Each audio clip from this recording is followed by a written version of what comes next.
Hey Shark fans, it's Melinda Marsalis. Welcome to Heard It on the Shark. I'll be your show host, and Mississippi Hills National Heritage Area is your show sponsor. Heard It on the Shark is a weekly interview show that airs every Tuesday at 11 a.m. on the Shark 102.3 FM radio station based in Ripley, Mississippi. Then it's released as a podcast on all the major podcast platforms. You'll hear interviews with the movers and shakers in North Mississippi who are making things happen. I'll talk to entrepreneurs, leaders of business, medicine, education, and the people behind all the amazing things happening in North Mississippi.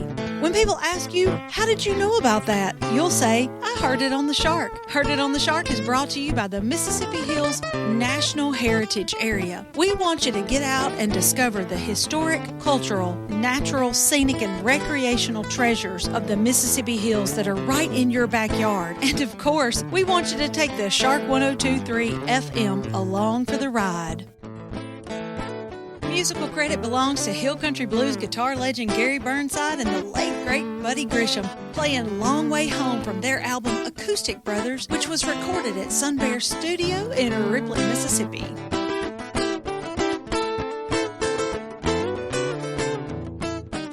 This program was recorded at Sun Bear Studio in Ripley, Mississippi. Hey Shark fans, it's Melinda with another episode of Heard It on the Shark. And today in Sun Bear Studio, I have with me the career coach from Belmont High School, Amanda Seals. Amanda, thank you for driving over today. Well, thank you for asking. It's really been an experience, and I'm very excited about this. Now, we talked to Leslie Marler, who is the Tishomingo County High School career coach, and you are also in Tishomingo County, but Belmont is not part of that consolidation, right? It's not. Belmont is its own separate school district, or not school district, but own separate school. We are down towards the bottom of the county. Like if you look at Tishomingo County, TC is going to be up at the top, and Belmont's going to be at the bottom, and you got Tishomingo right there in the middle. So yeah, Tishomingo is one of those tall, skinny counties, and you're at the southern end of it. We are, okay, yes. All right. Now, tell me about your Belmont High School. Tell me about the size of the high school and the makeup like that. Belmont is a 2A school, if that means anything to you. It's a smaller school, but it is a very, I think, close-knit community. The kids, in a lot of cases, have been together since kindergarten and have been, since Belmont is K-12, all on the same site, have been going to the same school in the same spot since they were in kindergarten. And so I think that really helps them form really strong relationships. And it does remind me of the high school that I went to in a smaller town in Alabama. We were all reasonably close because we had known each other since we started, even before kindergarten, we preschool together. So yeah, it's a really nice place. People are very supportive. I've gotten a lot of support from the administration. I have a wonderful counselor, and the kids have really begun to open up. They were kind of shy at first, and I understand that, but they have really started to open up to me, and a lot of times I'll look up from what I'm doing and there's a kid standing there like, hey, Miss Amanda, hey, I gotta tell you something. I'm like, okay, tell me what it is. Let's go. And I love that kind of relationship. Oh, absolutely. It's just so great that they have this extra layer of help as they leave the confines of school where everything is protected and decided for you. And then you just get chunked out into the world to decide what you're going to do. So you do. And I've always thought that really wasn't fair. I was a teacher for about 13 years, and I taught everything from 7th grade up to college students. But what I had always really wanted to do was work with students who were making that transition into college and making that transition into their careers. And I knew how stressful it was for me because when I graduated from high school, I didn't really know what I wanted to do. I had an idea, but the times kind of got in the way of the idea that I had. I graduated in 2003, and if you know anything about print media and all that, I wanted to be an investigative journalist, but there weren't many journalism jobs out there. And so my advisor said, you're good at English, you're a decent writer, you'll be an English teacher, that'll be fine. And I thought, well, I don't know if I can do that. And I went into it, and I loved it when I was doing it. But I think that if I had known or had someone to sit me down and say, hey, listen, teaching was not the only option for you. You can do a lot of things and still be working in that kind of environment where you're writing, where you're creating, where you're sharing that knowledge, and you don't have to necessarily do it in a classroom setting. And I think that maybe I would have made different choices. I don't know. Yeah, so our state legislators decided to set aside some money and created this thing called Accelerate Mississippi. And out of that came the career coaches. Is that fairly accurate? It's fairly accurate. We don't work necessarily for Accelerate Mississippi. We are actually contracted through Three Rivers Planning and Development out of Pontotoc, but we do work very closely with Accelerate Mississippi, and we are a branch, sort of. Okay, and so you do not work for the school district, No. but you work with the kids in the school district. We do. And I guess that gives you a whole lot more flexibility. It does. I'll be really honest with you. I didn't know what to do with that kind of freedom when I first had it. I was used to being in a classroom, and when you're a classroom teacher, that's one of the things that you have to make your peace with is sometimes you're going to be in that room all day long. And that's not a bad thing, but It's a thing. Yeah. So you're going to be doing the same thing. If you have a class first period, you're going to do the same lesson second period, the same lesson third period, the same lesson fourth period. And in my experience, it always got better because I was like, oh yeah, I forgot to tell them that, so I'll add this in later. But now I can do a great number of things in a day, and I'll tell you this, we're never bored. Career coaches are never bored. If you ever find a career coach that's bored, they're not doing what they're supposed to be doing. Because there's so much. Yeah, there's so much that we can do. And you guys are reaching backwards and working with younger students Yes. as well, right? So tell me a little bit about that. Now, that is something I have really enjoyed. At Belmont last year, I was able to get in with the 7th and 8th grade classes a couple of times and sort of get them used to seeing me so that when they came over to the high school and they saw a little more of me, they would know, number one, what I was there for, and number two, how I could help them and what I could do for them and all of that. We were actually able to take the 8th grade class to tour at Blue Springs at the Toyota Experience Center, and they loved it. They were fascinated. They had no idea, first of all, that something like that was that close to home, and that's something that we run into a lot. These kids may not always know what opportunities are literally right down the road or right around the corner for them, and they say, I had no idea I could do that here. And I was like, oh yeah, you can do this here. It's right here in your backyard, just waiting for you. All you have to do is say, hey, I want to do that. But now that those 8th graders have moved up, I do see quite a bit of them. They come into the library and they say hi and things like that. And I actually tomorrow will be with this year's 8th grade classes. And so even in just 2 years of working with these students, have you seen some success already? I have. I feel like I have, and I never want to take credit for the success. I was just somebody that was able to help that child along. They came to me and they had an idea, and maybe that idea wasn't the one they stuck with, but all I did was answer their questions. But I do have several students who are doing now, even while they're still in school, what they have said they want to do with their lives. And I have one student who is a lieutenant at the new site fire department. He was recently sort of upgraded to their information officer, and he came in last week to tell me he was so proud. And I said, well, that's awesome. We're going to have to put something out on Facebook. We're going to have to let everybody know that you're doing this now. And he says, yeah, maybe I'll be on TV. And I said, oh, that's going to be great if you're on TV. We can't wait. And he is very motivated, very driven, and all he needed was a chance to do what he wanted to do.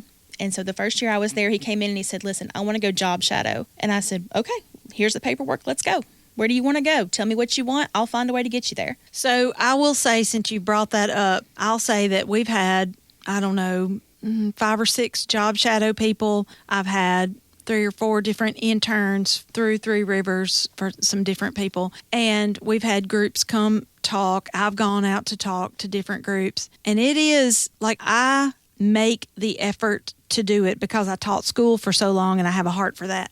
It is hard. I can see where business owners would be really not want to do it because there is a lot of effort in it, and taking effort away from what you're doing means making less money. You're not thinking about the business at hand. So how would you encourage, because you got people listening, business owners listening to the Shark today, how would you encourage business owners to participate just a little bit and maybe dip their toe in the water? First of all, let me just say this. If you're thinking, oh no, I'm going to have to babysit this student, I promise it's not going to be like that. I would never send you someone that I didn't trust to be responsible and on time and on top of it. This is your future workforce. Whatever it is that you do, we all have to say, well, there will come a day where I won't be doing this anymore. Who is going to take over for you? Who's going to step in and fill your shoes? This is what job shadowing helps us do. And also, it's helping us show students that, Mississippi has the opportunities for you. You don't have to feel like you won't find what you want to do here in the area that you're from. You can go out and you can find the kind of job that you would love to have. And we'll even let you try it out. And so I would tell them, think about the future, not tomorrow necessarily, but 10 years down the road. Who's going to be doing the jobs that we need done? We will need someone, and these students are going to be the people who are doing these jobs. And that's just the way it is. So I would encourage them very much. Just take a chance. Take a chance on a student or two. Let us find a kid that is really driven, really excited to come see you, wants to learn. I've had so many wonderful job shadow experiences, and I have had business owners tell me, I didn't think it would go like that, but that was wonderful. They were so wonderful. I get emails. I actually had a student who shadowed at a dental practice in Iuka a few weeks ago, and I got just the sweetest email back about her. She was so wonderful. She asked so many questions. She was so helpful. And I thought that was a wonderful experience for her. And now we're actually looking for someone to take her on as a paid intern through our new EPIC internship program, where we can pay students to have about 100 hours of job experience. And she enjoyed herself so much. She said, the next day, I want to do that. I said, okay, let's go. You guys are really just changing the face of the future for Mississippi. I really appreciate the job that you're doing. Thank you.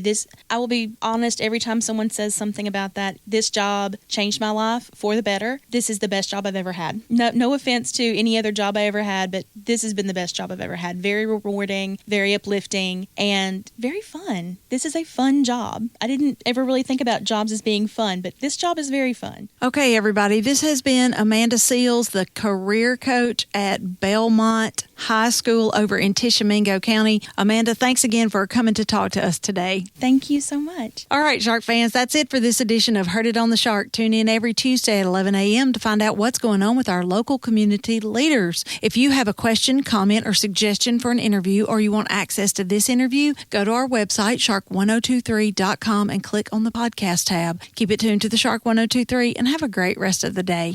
The Mississippi Hills National Heritage Area was established by the United States Congress in 2009 and represents a distinctive cultural landscape shaped by the dynamic intersection of Appalachian and Delta cultures. This intersection has produced a powerful concentration of nationally significant cultural icons, including King of Rock and Roll Elvis Presley, First Lady of Country Music Tammy Wynette, blues legend Howlin' Wolf, civil rights icons Ida B. Wells Barnett and James Meredith, America's favorite playwright Tennessee Williams, and Nobel laureate William Faulkner. The stories of the Mississippi Hills are many and powerful, from music and literature to Native American and African American heritage to the Civil War. The Mississippi Hills National Heritage Area supports the local institutions that preserve and share Northeast Mississippi's rich heritage. Begin your discovery of the historic, cultural, natural, scenic, and recreational treasures of our region by visiting the Mississippi Hills National Heritage Area online at mississipphills.org. This show is made possible by JC Media, LLC in Ripley, Mississippi. JC Media owns the Shark 102.3 Classic Rock FM radio station where the show is hosted, and Sun Bear Recording Studio where the interviews are recorded. We need your feedback and support. If you listen to the podcast on a player like iTunes, Google Podcasts, or Amazon Music, please subscribe to the show and leave us a review. We also have an email in which you can share your feedback. That email is theshark1023@gmail.com.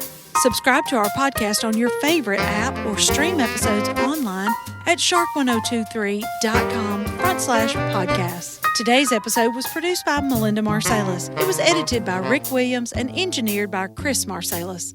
The podcast technician is Joyce Grady.